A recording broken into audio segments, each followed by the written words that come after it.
Ninaküla mees Petja Jeršov istub küla taga kiviseljakul, mida kutsutakse Kalevipoja sillaks.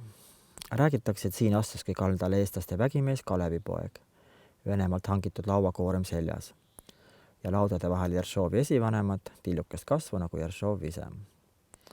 Tema mõtlus segavad tellisaladujate hõiked ja kellude kilin.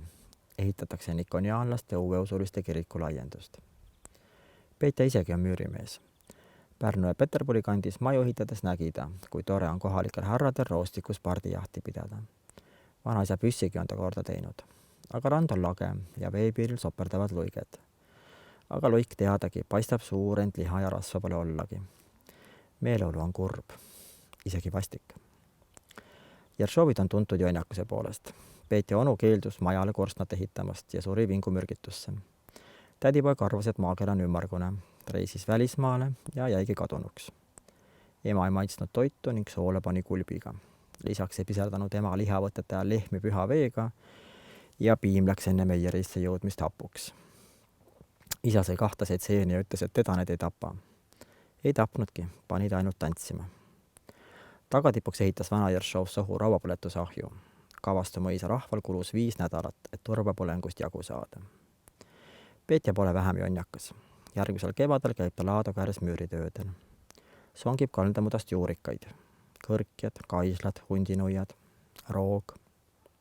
Ei möödu 30-ndetki ja Peipsivere rannik ongi valdavalt roostiku all. Petja on selleks ajaks surnud ja vanaisa püss läbi roostetanud. Pardirikkust ei tule, ent seest ei pea kohalikud enam majaakendest tüütud vette välja purnitsema. Ninalipsune Jeršovile on Ninaküla üks väheseid paiku, kus avaneb lai vaade kogu järvele. Olgu öeldud, et Petja joonud, petnud naistega teinud ristimärki antikristusest rikutud uueusuliste kombel 3 sõrmega. Vanajumal eraldas talle koha paradiisis. Mitte, et vanajumalat morjendaks isiklikult mitme sõrmega või kas üldse risti ette lüüakse.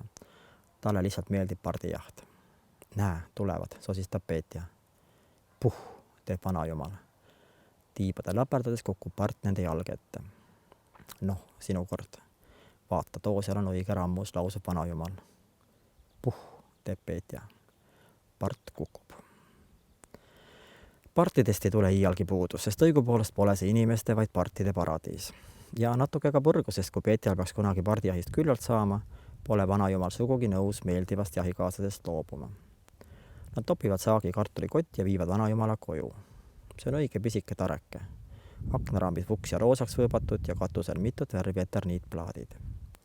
Õhtul söövad nad suppi, praadi ja pasteeti ning vaatavad televiisorist Vene riigi televisiooni. Kui Petja tiimeline magama jääb, klõpsutab vanajumal pulti.